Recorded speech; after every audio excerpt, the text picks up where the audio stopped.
Hi, my name is Rae Wayne Gonzalez, and welcome to Things You Pretend to Know About, where we talk about things that you think you might know, but really you have no idea. Things you pretend to know about. Things you pretend to know. Things you pretend to know about. Things you pretend to know. Hey, welcome to Things You Pretend to Know About. Today on the show, we have Charlotte Kane and special guest, one of my best friends, Tyler Jane Patterson. And we talk about borderline personality disorder. Charlotte Kane is our expert on today's show. She's very knowledgeable about the subject and suffers from it herself. So she was able to talk about it and the stigmas behind it, and it was really informative. If you want to learn more about it, I recommend keep listening. And we talk about mental health in general and just ways that of coping and getting through things, and there's just a lot that I didn't know. So yeah, and these girls are super fun and super funny. Charlotte is the meme queen of my dreams. So yeah, I hope you guys like it. Okay, thank you. Love you. Bye.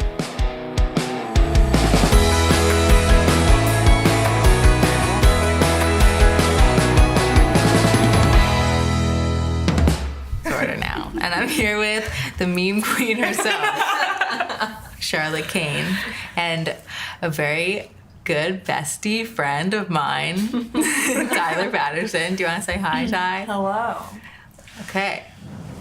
And Dane, my boyfriend, the love of my life, is leaving the room soon. How do you guys take your coffee? Just before this actually kicks off. A little late. Will, you can edit this out. I'll just have some almond milk in it, or milk, whatever you have. Got almond milk. Cool. Thanks, Dane. Thank you. So, you reached out to me to talk about borderline personality disorder. Yeah. And you did a big project on it. Yeah, from one of my courses, I did what boiled down to be a 20-page paper with outside research about borderline personality disorder.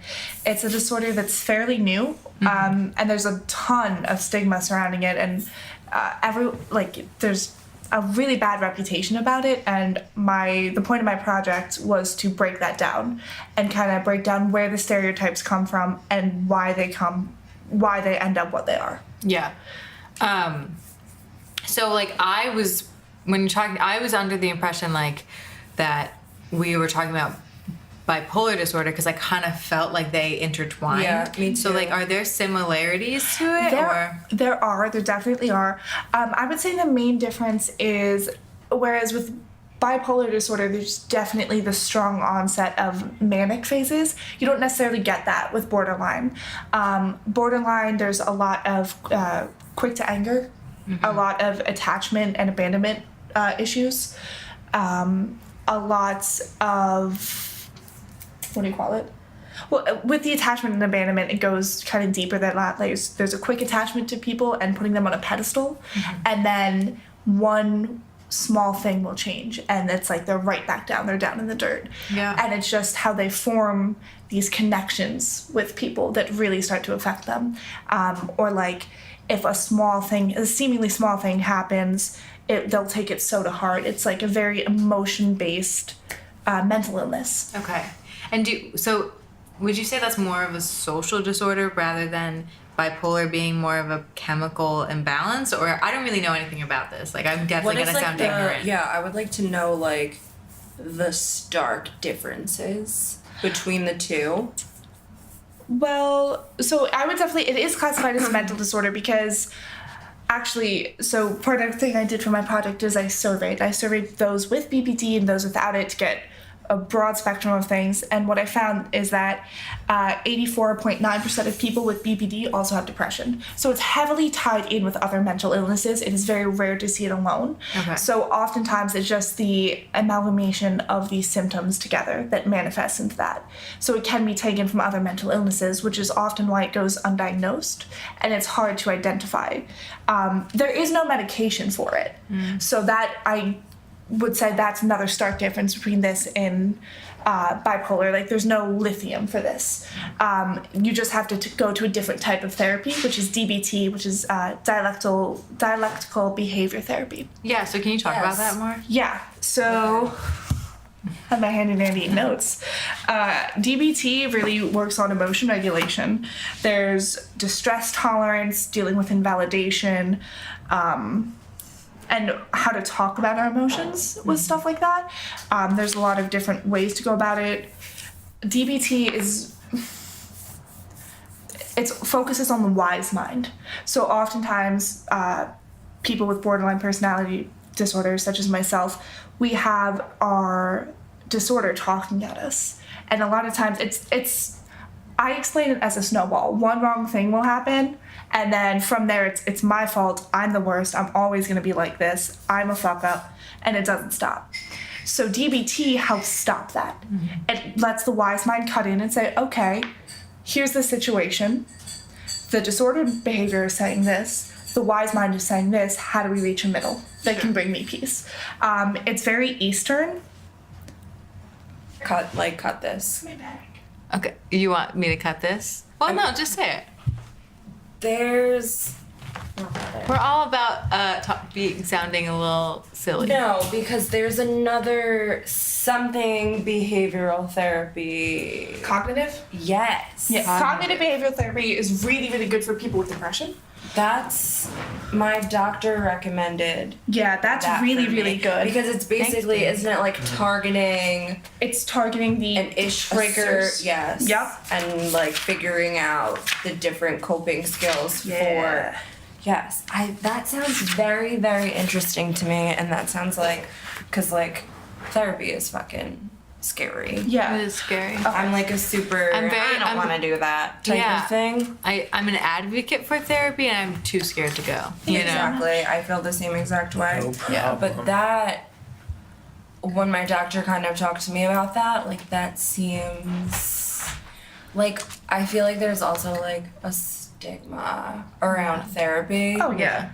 And it's like, I don't want to go lay on a couch with like a weird bald man with glasses and like lay down and talk about what the fuck ever. Yeah. It's really hard, and like, I know this comes from a place of privilege. I have been able to try a lot of different therapists. I know a lot of people don't have access. The best one I ever had was this dude, Nick Delaney at Mansfield University. I could joke with him, and he was like, very open and candid with me, which is what I needed. Mm-hmm. Like, he brought this up. He said something like, when people have eating disorders such as yourself. And I was like, Nick, I don't have an eating disorder. And he was like, okay, so let's stop here and address this, like, in a very, like, casual manner. Yeah. They made it very accessible. Yeah, I feel like that's what I need, someone to, like, joke around with me, too. I can't. I made a sex joke to my current therapist, and he didn't laugh. And I was like, oh, no!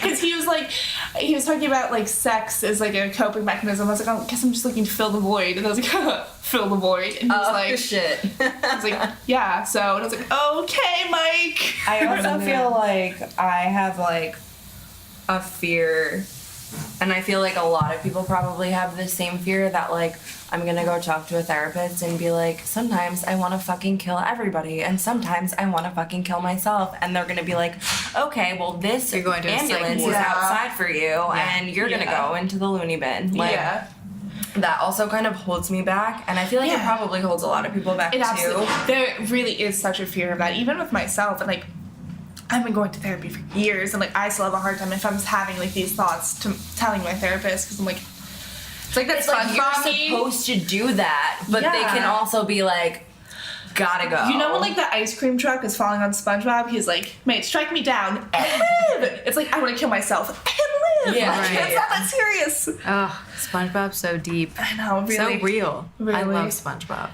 Honestly. Because it's just so real. Anyway, sorry. So, it says a lot about our society. It does. The car ride, there was a couple SpongeBob references, too. Yeah, there was, I mean, always. I don't understand people who don't do that. Yeah, you gotta. I found my notes. I'm the Great. worst.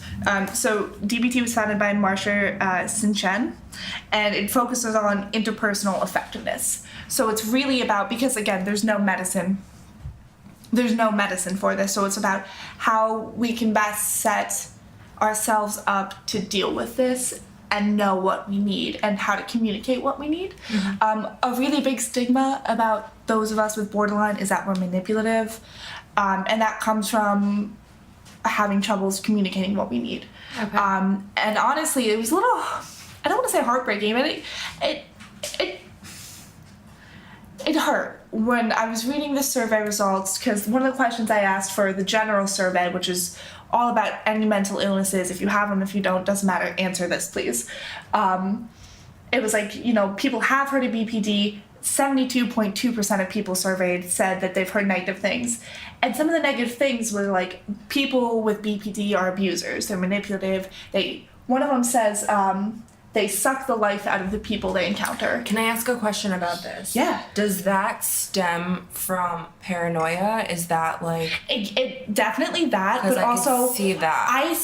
I also put it was stemming from the abandonment attachment, saying like, you're gonna leave me, I know you're gonna leave me. Some people will say that's manipulative in itself. Someone would be like, you don't really love me, you're gonna leave me. Yeah. That is really, yeah. Yeah, and it's a hard middle ground to navigate, because I have certainly done it in relationships, feeling like me too. Yeah, and it's such a hard road to navigate. And like that, and there was one that was like, they're incapable of living normal lives and stuff like that. And that's when I really started to realize, like, I thought maybe it was just, the Facebook groups I'm in, that there's a stigma around. Like, I'm in a bunch of like sad posting groups, like BoJack Horseman's sad posting, best group on Facebook, just gonna plug it. And I was like, maybe it's just people on the internet are being mean. And then I was like, oh no, it's people in real life too. That's fine. Honestly, like, this shit is super fucking scary. And like, I'm somebody who suffers from mental illness, and like, I like still can't be like so open about this, because I'm like, oh fuck, like I feel like I'm like that, like that's bad, or like like it's so, yeah, I don't even know the word to like explain what I'm going for, but like it's definitely, it's fucking hard. It's really hard. No, and like another of the stigmas is that like where people with BPD are violent. And I mean, there's a lot of split on this. I personally don't be like, I don't like if people call me like a borderline. I just don't like that. Mm-hmm. Like, I feel like when I talk about my depression, no one would be like, oh, a depressed. Like, just say someone with borderline personality or BPD, that's like, they're violent. And it's like, one of the things with BPD is very prone to quick and intense bouts of anger over the littlest things. Mm-hmm. I would do it. My roommate's cat tripped me one day, and I like screamed, and I threw a pan in the kitchen because I just got so enraged. And I was like, all right, Charlotte, let's chill down. Wow. Let's, I definitely have, like, when I stub my toe, I definitely want to kill everybody around me. Yeah. And it's like stuff like that. And it's so learning how to deal with that. And like I've been becoming better with stopping like the snowball effect of that stuff. Or if I'm starting to feel myself getting angry, like a slow build, I'm like, all right, no. That's gotta feel so empowering to like be able to like just like recognize what is happening to you and know that you can be like, yo, knock it off. Mm-hmm. Oddly enough, you know how I started doing that, oddly enough, is when I would SpongeBob. I just put on some SpongeBob. Bam, serotonin up there. I remember specifically, I was lying in bed like a couple years ago feeling really sorry for myself, and it's, I'm gonna stay like this forever, I'm just unlovable. And I literally just said out loud, stop. And I was like, and like that's what I do now. Like I try not to do it, if I'm like in Barnes and Noble and I'm writing, I'm just try not to talk to myself. But just saying, have a verbal thing like stop, addressing the thought, and then I really fall back on DBT a lot. Like, all right, I recognize that I'm upset about this.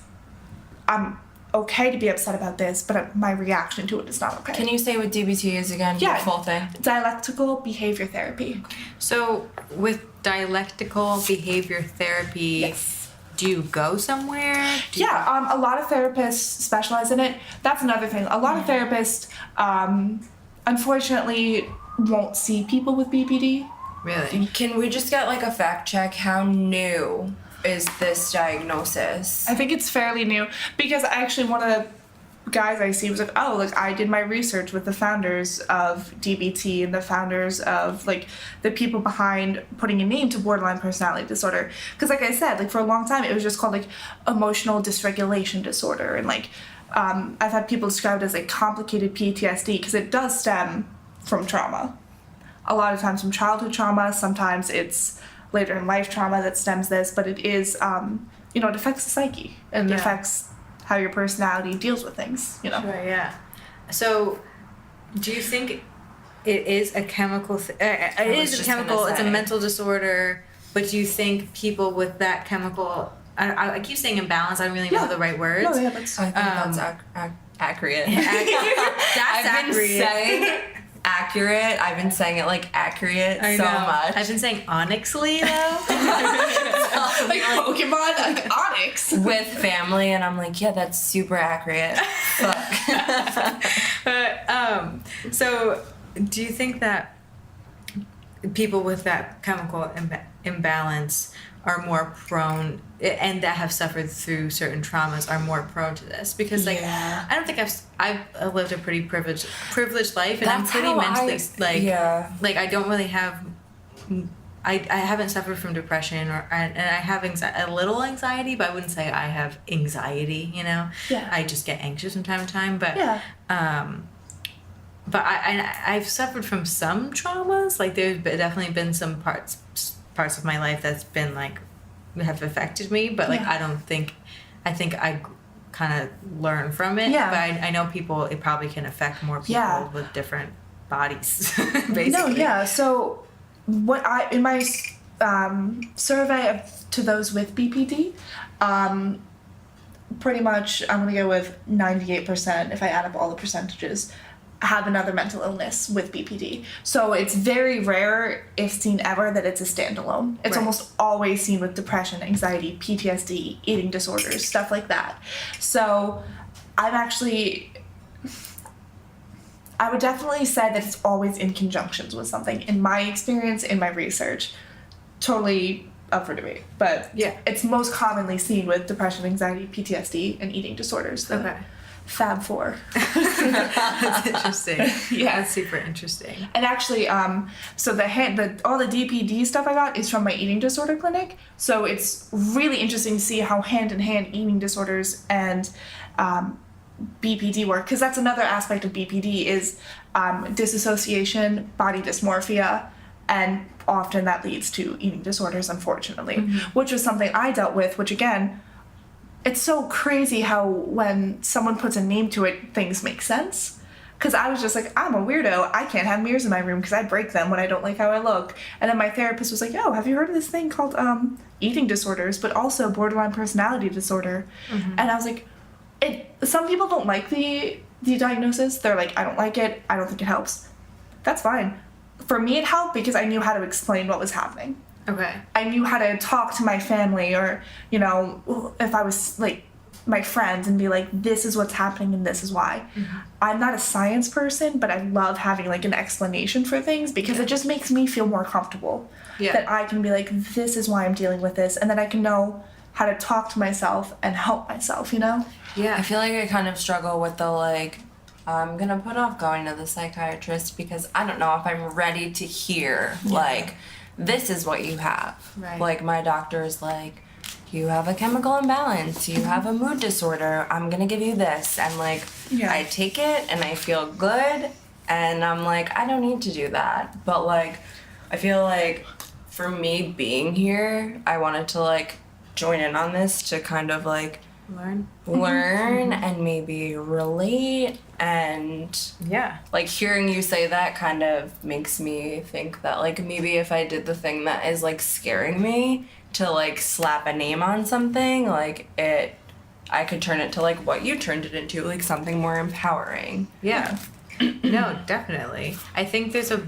big surge of empowerment with mental illness recently, which I think is important. I mean, for me, like, mental illness was rampant in my family, and, like, my mental illnesses got thrown out of whack when my mom died, because then I had my therapist at the time telling me, well, this is just grief. And then I would go to my bereavement therapist, and she'd be like, well, this is just your depression. I was like, what if we do like a little 3-way meeting and we can figure this out? Yeah. Never happened, but That's like, gotta be like super. it was like, really you're- invalidating, and that's what bothered me the most, because I was like, I feel like one therapist is brushing me off because my mom died, the other one is brushing me off because I have depression. Like, there was no middle ground that they could agree on. So like, I totally get what you're saying about like the anxiety of seeing someone for help. Yeah. So, I don't even know. Like, I know. I'm just asking this because I know you have have had a lot of experience with therapists. Yeah. It seems like, because I don't even know how to go about getting one. Like, I kind of search through my insurance. Yeah. That's like a huge excuse that I use. I'm like, I don't know my insurance number. I can't do it. No, like I know how to do it, but like really like assess it. I guess do you just have to like go to different ones to assess? Yeah, I mean, some, yeah, I mean, so, like, I went to therapy in, like, 6th grade for anxiety. I personally see male therapists because I had a really bad experience with a female one.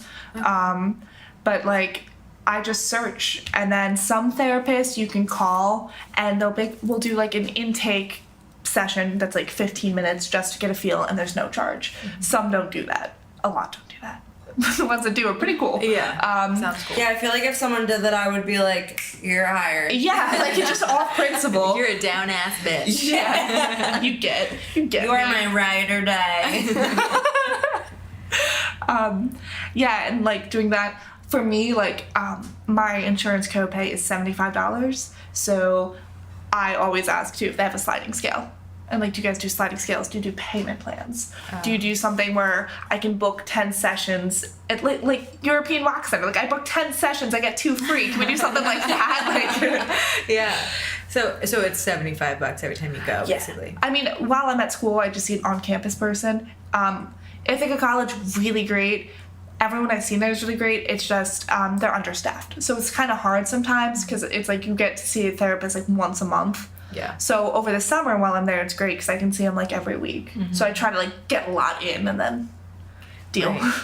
Yeah, I mean, I just like, I'm always like, recommend me a therapist. Not that I right now I feel okay, but sometimes, you know, I feel like my past whatever traumas I'm doing. Yeah. I shouldn't belittle my traumas, actually. Like, my traumas.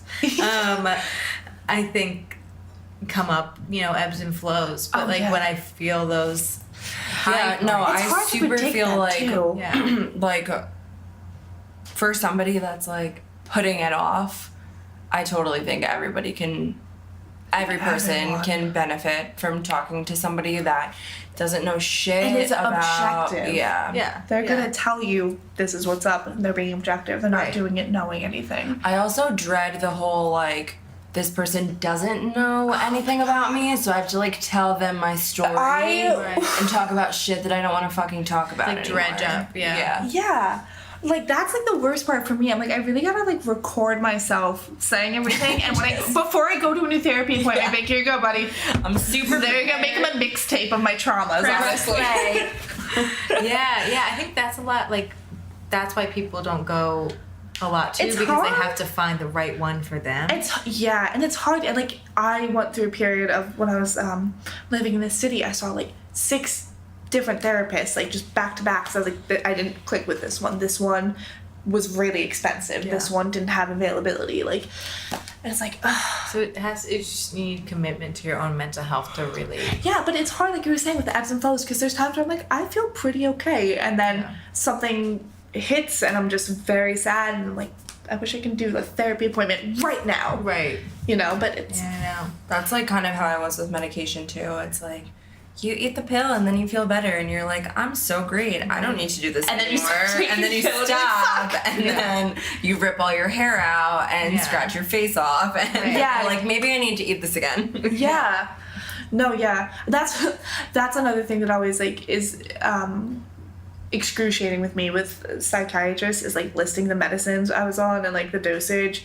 And like, did you try this? I'm like, yeah. Did you try this? Yes. But yes. I just listed them all for you and the dosage. I had a lot to remember and I did it. I want to get out of here. Like, Yeah. it's a process. Yeah. I think it's always worth it. I'm like Tyler said, like, I think anyone can benefit You know, even like when my friends come to me, like I feel so much better, and I'm like, I'm not even a licensed professional. Right.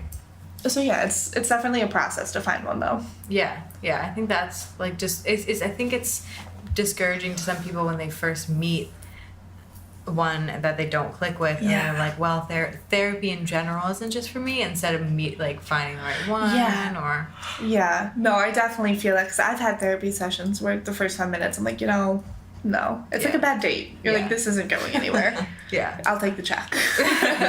Let me pay my $75 and leave. Yeah, right. It's on me.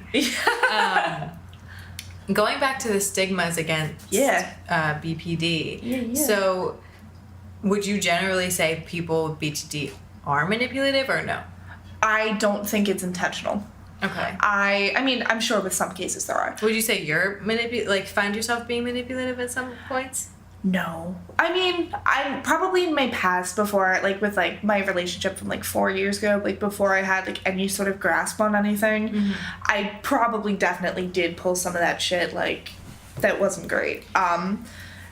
And a lot of it, too, just stems from how you do things. Like, I had a really big fear with, my ex-boyfriend. Like, I was like, you don't really love me. And he was like, yes, I do. And I'm like, no, you don't, because I can't be loved. And he's like, I don't know what to tell you, that I love you. And like I said, some people will see that and be like, they're fishing for attention, they need this, and it's like, that's literally just what's going through my head. Right. Right. Yeah. Or stuff like that. Or if it would be like 4 a.m. and I'd be having a panic attack and I'd be like, I don't know what to do. So I would say 9 times out of 10, it's not an inherent manipulation at all. From my friends I know with BPD, that people have said like, oh, they're manipulative, and then getting to know them, I'm like, no, they're not. Right. They're not. I think it's also like people who are manipulative like to say, Other people. well, I have this. Yeah. So, and it like makes it fucked up for us because like I've been in that moment, that like 4 o'clock in the moment. Wow, excuse me. 4 o'clock in the morning, like full blown panic, anxiety attack, and like just like not having somebody that's like next to you. Shout out to my ex-boyfriend. Like believe like what you're doing is real and it's like something that you can't fucking control. Yeah. And like I think that's where it's like people who are actually fucked up and manipulative like make it so hard for how like could you people who how could you decipher, like, I don't ever mean to sound like an asshole. Like, No, I'm you're gonna fine. come off ignorant so much during But this is kind of like podcast, what but, this like, is about. Yeah. You're right. Yeah, I just What I'm here trying to for. learn. I'm just, disclaimer.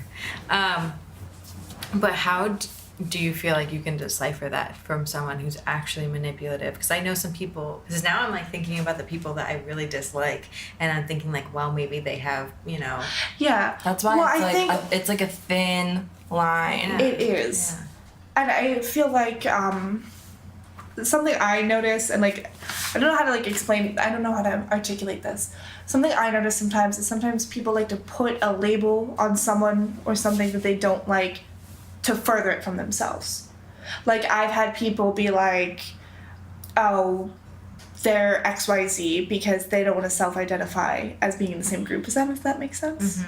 Like I had a friend who was like, they're bipolar, but like real bipolar. And I'm like, what does that mean? It's both the same thing. Like I have OCD because Yeah. I need. Yeah. And it's like, that's a lot of what it was, the responses I was getting is like cluster B personality type disorders, which is BPD, are the ones getting stigmatized. They're manipulative, they're erratic, they have no control over anything, they're emotional.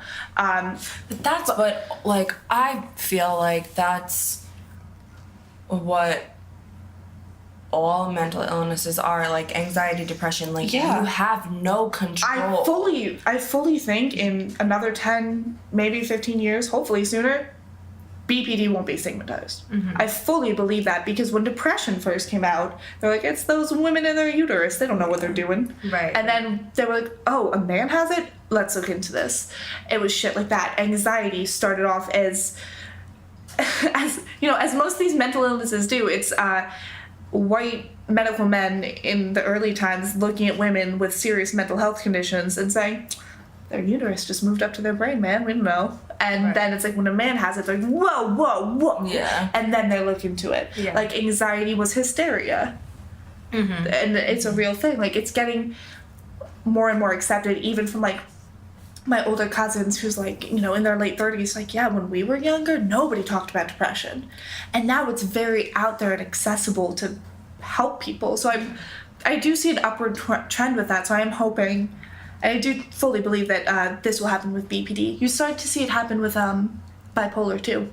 I remember when I was like 10, that was something like, oh my God, they're bipolar. And now I'm like, oh, they're bipolar. Yeah. It's fine. Yeah, that kind You of know? goes back to like where I was saying like I don't want to go to the psychiatrist because they're gonna slap a label on it and it's gonna scare me because my whole life That was like stigmatized. Yeah. being bipolar was so like If going back to what Charlotte said, like being actually bipolar. Like Yeah. I've definitely said like, oh, they're so bipolar, they're so up and down, which is not what it means. Like Yeah. you know. But when actually bipolar, it's like that's crazy. Like they're crazy because they're bipolar. You know. Yeah. So, how would you know if, I know this isn't part of BP, well, I guess it is, like, how do you even know if you do have depression? Because, like, I know that's probably a stupid thing to say, because, like, No. I don't really suffer from I feel clinical depression, but... I will say mine has changed. When I was like in 8th grade, in like 9th grade, I was self-harming and I planned on killing myself. And that was a lot of rage and anger and I don't deserve to be here. Everyone would be better off without me. Now, I still have depression. It's just changed where it's like, I don't find joy in anything that I'm doing. Yeah. I'm a writer. it and comes I in love so many writing. shapes and sizes. Yeah, I love doing makeup. I love creating. I love writing. And it's to the point where I'm just laying in bed and I'm like, I gotta do something with my life today. And then 5 o'clock rolls around, I'm still in my pajamas. I haven't even gotten out of bed to brush Yeah, my it's like teeth. sometimes you don't even know. Like that's it hit me really hard about last summer and like what made me say like, hey, you have to do something about this. Like I couldn't brush my teeth. Like I couldn't wash my hair.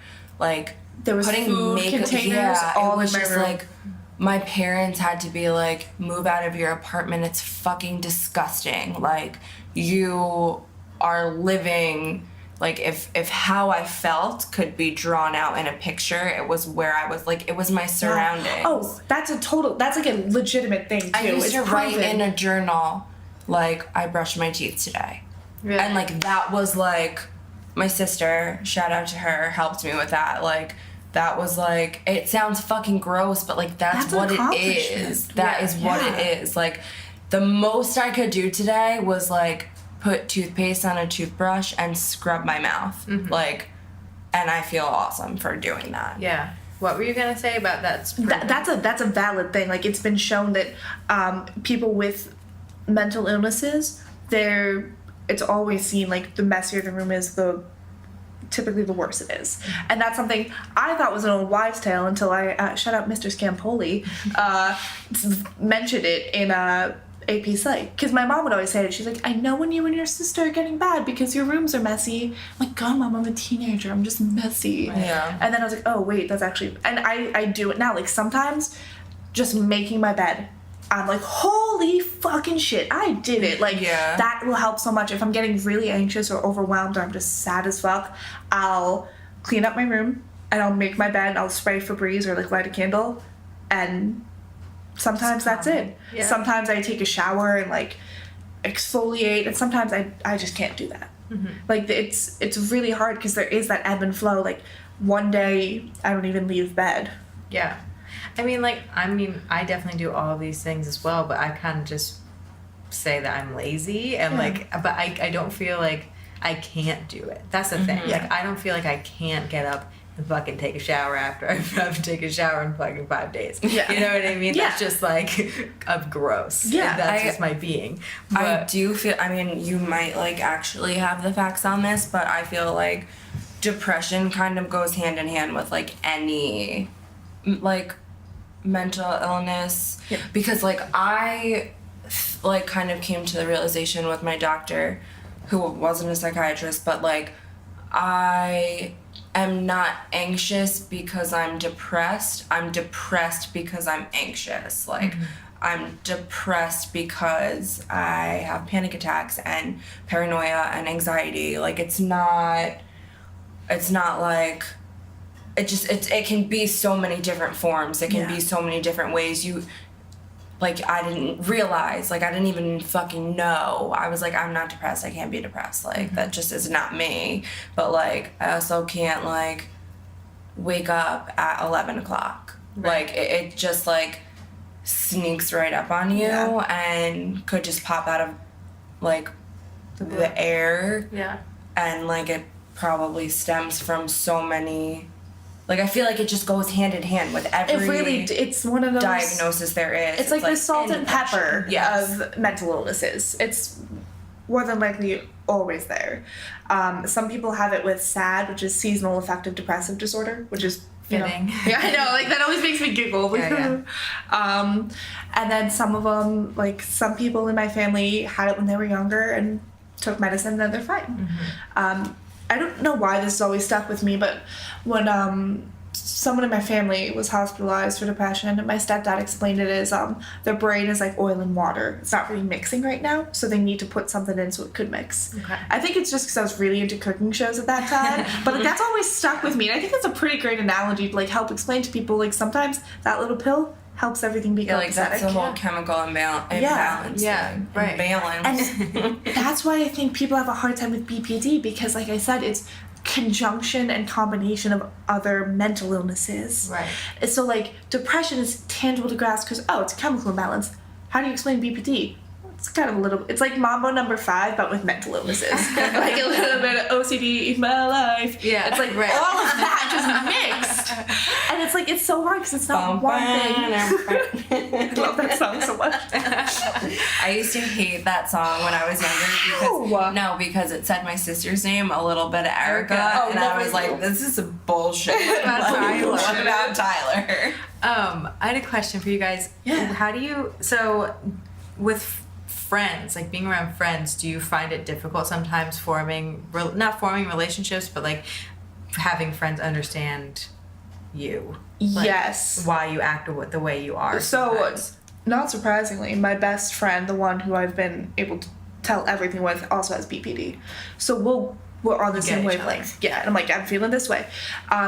I will say for me personally, and I know a lot of people identify with this, I was always quick to form friendships, but then I was, in the back of my head, it was, you like them more than they like you. You're being annoying. You're being too much. I'm like You're that. excessive. Oh my god, I'm so like that. So that's why I'm saying, like, Or like they're talking shit about me when I'm not there. yeah, the Every second single time leave. I leave the door, except for like you, honestly. Yeah, like, I Thank know, you so like, much. Yeah. No, like, it's something like that, or being like, I am not good enough. I don't deserve this. And that's what kills me about this, is like, when you break it down like this, it's very easy to be like, we can understand why someone would feel this way. It's not it's not scary. It's not this dark, mysterious mental illness. It's something that's very valid and tangible. Yeah. But again, with this stigma and portrayals, there's some movie, I kind of forget the name of it because it pissed me off, that like the main woman was borderline and they portrayed her as like stalking her ex-boyfriend and stuff. And I'm like, well, thanks guys, that's really neat. Speaking of like anxiety and stuff, my anxiety is kicking in right now. Are we recording? Like 100%. Yeah. Okay. We're recording. Just thought in my mind, like, fuck. what if Imagine we're not recording. No, it's not. I've been looking at it. I know. I just like thought about it and I was like, fuck. Oh god. Now I feel like we're not recording. No, we're good. I've been looking. But yeah, I mean, I don't mean to give myself a gold star. Like, No. I'm definitely not the best friend in the world, but I try pretty hard. And like, when I know my friends have mental illness, like you and like some other ones, like if you're acting like a certain way that's like not normal, say, like, and how you would to like your happy self.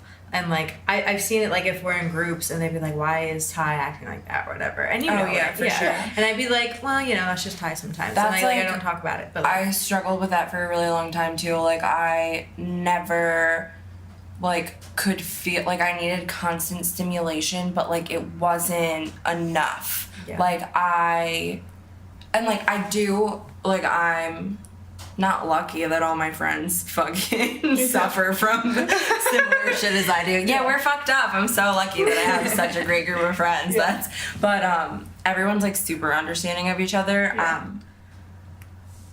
And it's really great, but like I went through a period of time, and it still happens, but I can kind of like recognize it now and be like, you don't want to go out. Like, you want to stay home. Where, like, I would be like, I can't be home. I cannot be home. I'm going to be miserable, but I'll be out and just, like, zombie or, like, in my phone. Like, I just needed constant stimulation, but, like, nothing was fulfilling me. I can immediately tell when you're not into, like, something. Yeah, and it's, like, super great that sappy that you are a close person to me that can, like, understand that and recognize that. That's I mean, like really at one point when you were like a couple years ago when you were kind of in a rough spot in your relationship, and you would call me like 10 times a day, and my roommates would be like, is that Ty? And I'm like, yeah, it's fucking Ty. I'm gonna answer the phone and talk to her.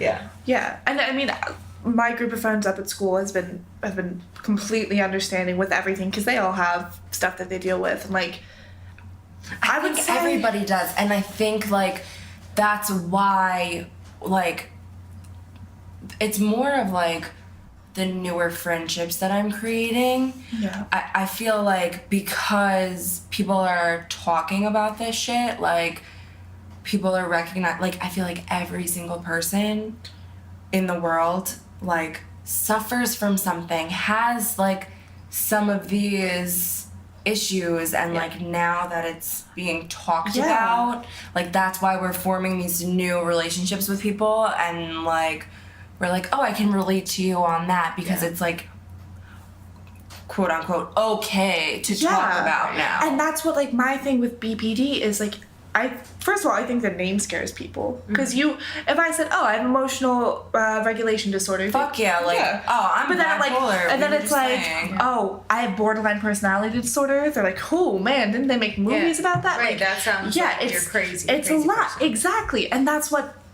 I mean. There's different severities in it, and like there's different fluctuations of levels that you're dealing with, and like you might be more avoidant one day or something like that. But like just explaining it, and just kind of like I explained it to my sister. I was like, no, I'm not. It's not like what you think it is. It's not. It's this and this and this. And like there's been an influx of diagnosis with it, and that's a great thing for me, because it's not that these doctors are getting trigger happy with a new thing.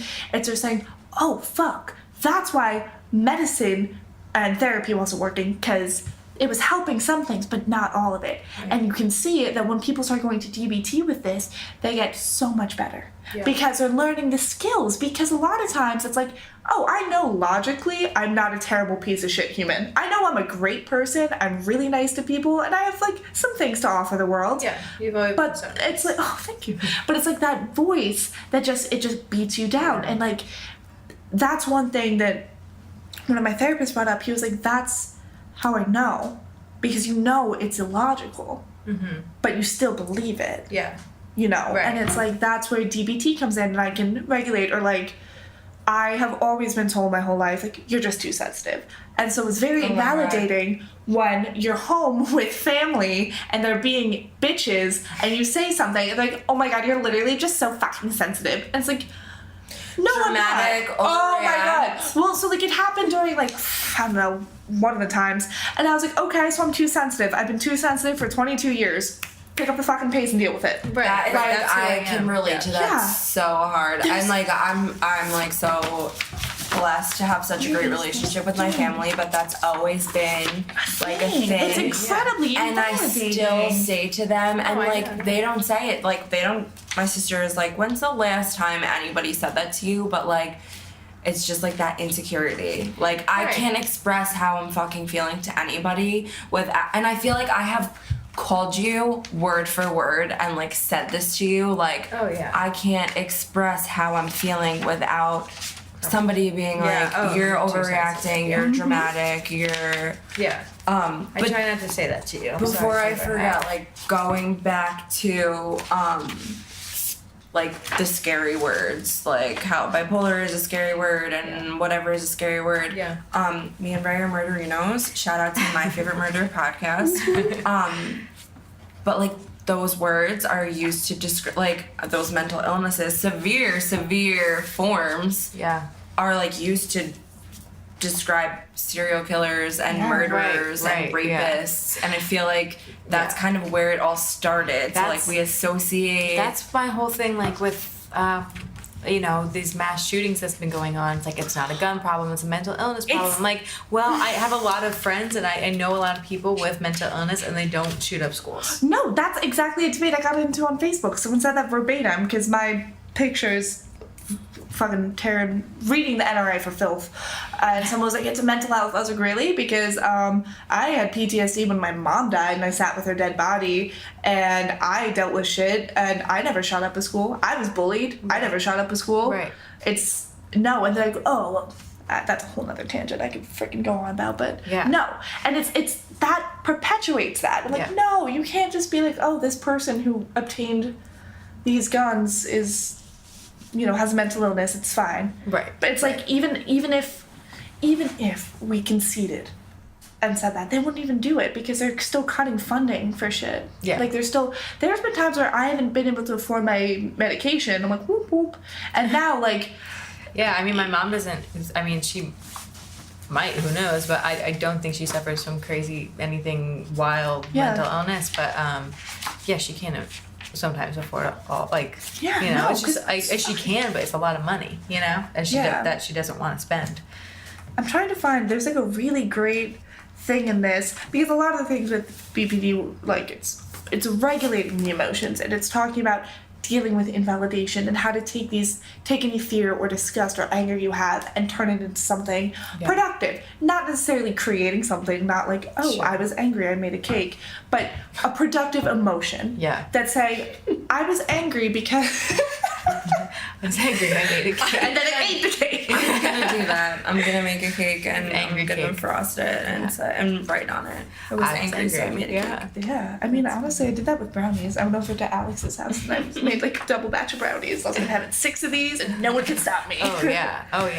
And a lot of it is talking with people because like I'll get shut down even with talking with my family. I'm like, it upset me when you said this, and they're like, you're too sensitive. I'm like, okay, and then I cry, and then they're like, see, I'm like, I know. So it's like there's something. I'm trying to find the exact thing because I don't know what exact stands for. No, I'm just gonna look it up because I have a lot of papers here. It's called Dear Man, and it's a letter writing exercise that helps people with BPD identify their emotions.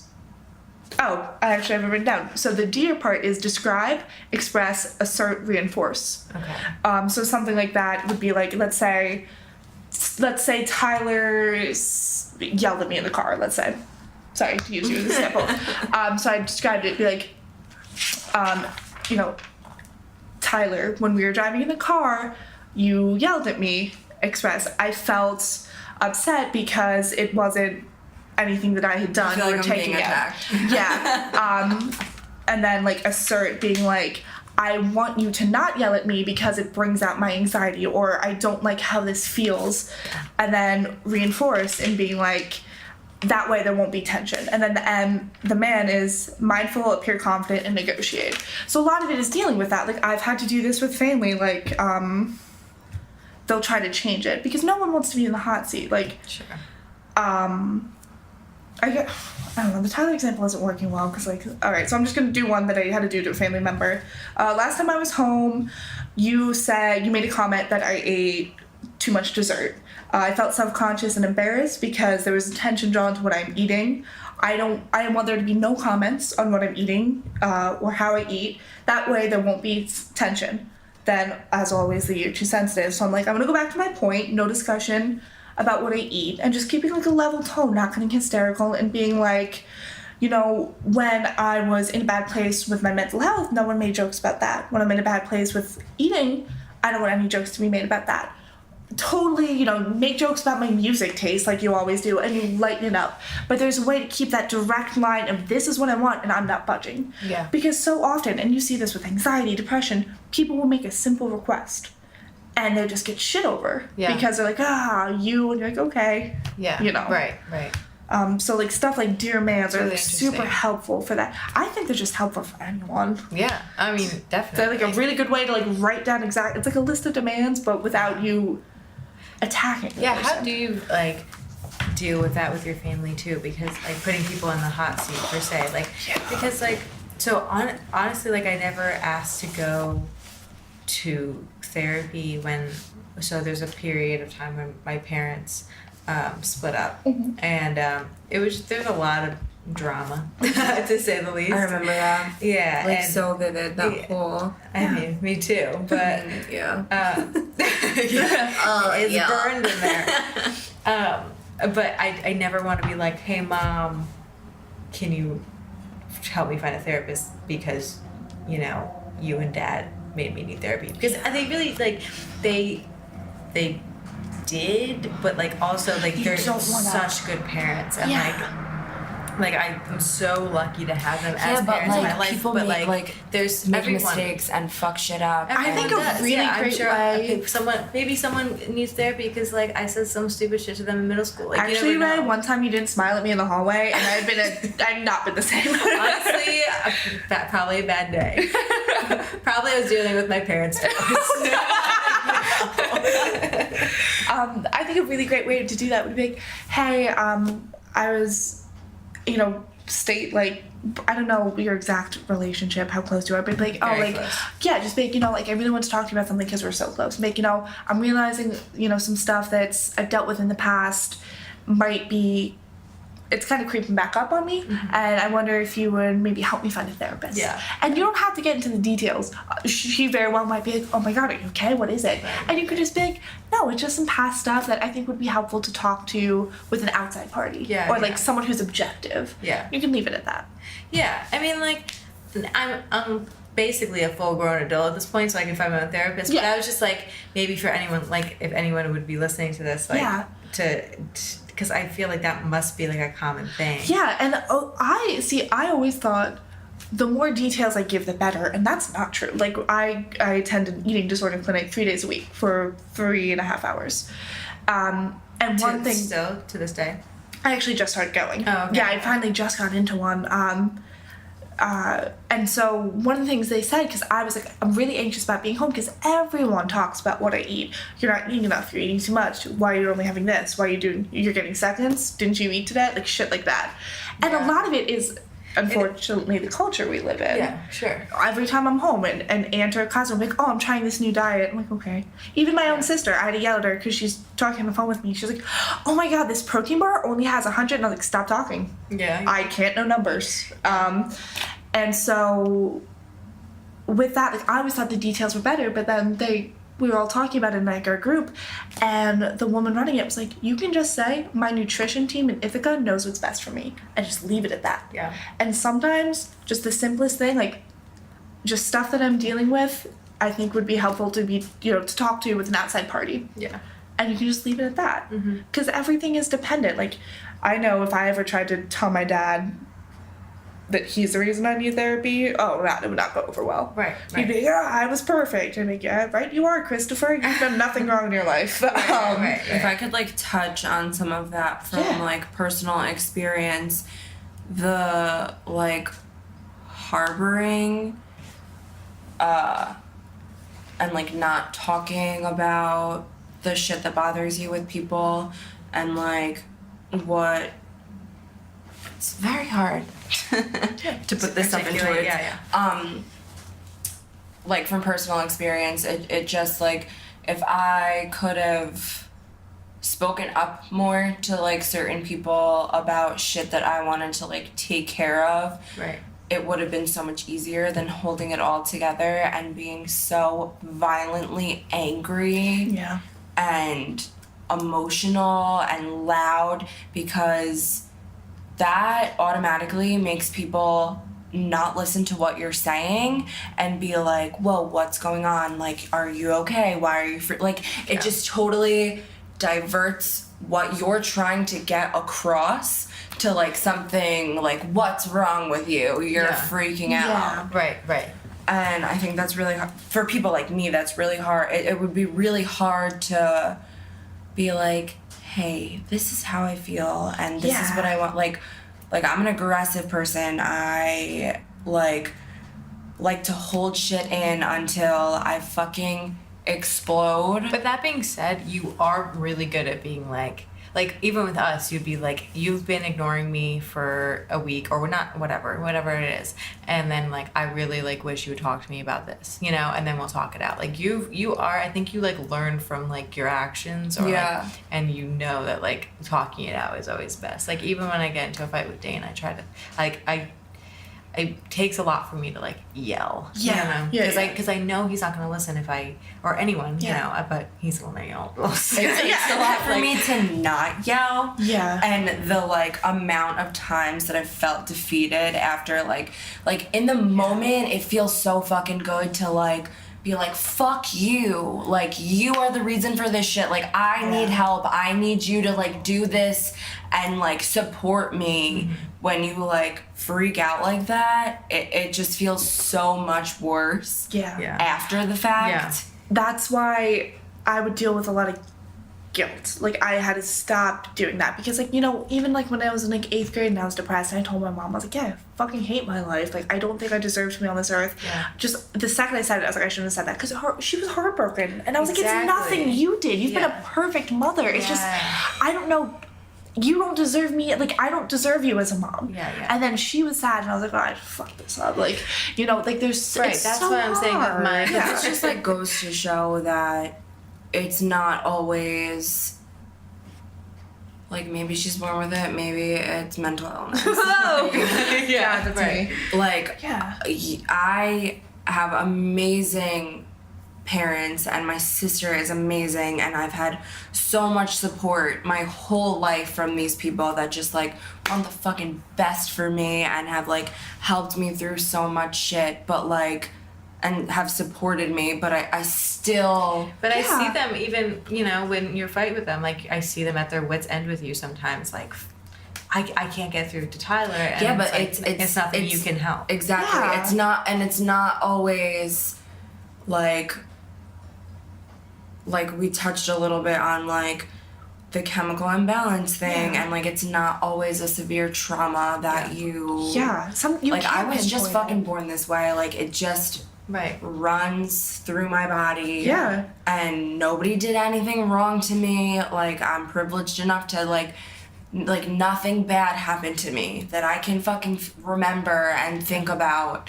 But, like, this is just what it is. Like, this is just how people are created in the world. That's one thing I will say. Like, my family, my mom was the youngest of 8. Of that, her brothers and sisters have dealt with depression and anxiety and bipolar, and my cousins have. Like, it's a very common thing in my family. So, like, with my stepdad, I actually remember he, like, bought a book. And, like, he sat me down in, like, 9th grade. He took me to Starbucks and, like, Barnes & Noble. And he was like, gotta talk to you. I'm like, Jesus Christ, what? He's like, I bought a book about depression. And I was like, okay. And he's like, I don't get it still. And I was like, okay. And he was like, but I'm trying to understand for you. Because he was very aggressive with my mom. And, like, not towards my mother, but, like, with her. Like, I don't get it. Like, they have a good life. Right. You know, like, him and my mom would fight. But, like, you know, and my mom would be like, it's them. That's just how they are. There's nothing we can do except help them. And, like, my stepdad has gotten amazing with that. Like, or sometimes he'll just shoot me a text like, you okay? And I'm like, yeah. He's like, I just haven't heard from you in a while. You know, you can always call me. You can always come home if you need. And like, right, when they say reach out to your strong friends or whatever. Yeah. And like, which is, you know, it's nice. Like, and he's always tried to like be understanding of that. I mean, like, that's amazing that he would even do that. Yeah, and like after my mom died, he immediately was like, I want to get you in bereavement therapy. I want you to have someone to talk to you about this specific thing. That's like when someone dies. Yes, my mom does that for women who lose their children during childbirth or after childbirth. They go to her? No, but she has a whole sets them up. Setup. She has like a training and curriculum and courses for doulas to take for bereavement therapy. That's awesome. Super cool. Is. Super She'll cool be on for the next something. podcast. Randy Patterson. It's gonna be featured. Yeah. Well, it's been an hour. Neat. I think we could wrap up here. Cool. Is there any last things you want to mention about BPD and like stigmas against it, or what you want people to take from this? Yeah. I just want to say that someone saying they have BPD is a very natural thing. 9 times out of 10, they'll tell you how you can help. And how, or if you're not sure, if someone tells you, be like, okay, what can I do to help you with it? Like, is it, do you like to be left alone when you're anxious, or should I check in on you? Yeah. Stuff like that. There's so much stigma around it, and it's really, when you break it down, it's very common things. Always encourage people to do research on it if they don't know, just because that helps me figure things out. I would love to give a shout out to the Facebook group that helped me with my survey and gave a ton of personal testimony. Borderline shit posting on Facebook, one of my shining pages. Everyone there is so helpful. When I was doing this project, I posted there and I got 130 responses. With people helping, people Facebook messaging me saying, I have personal testimony if you need, I have this, you can use this.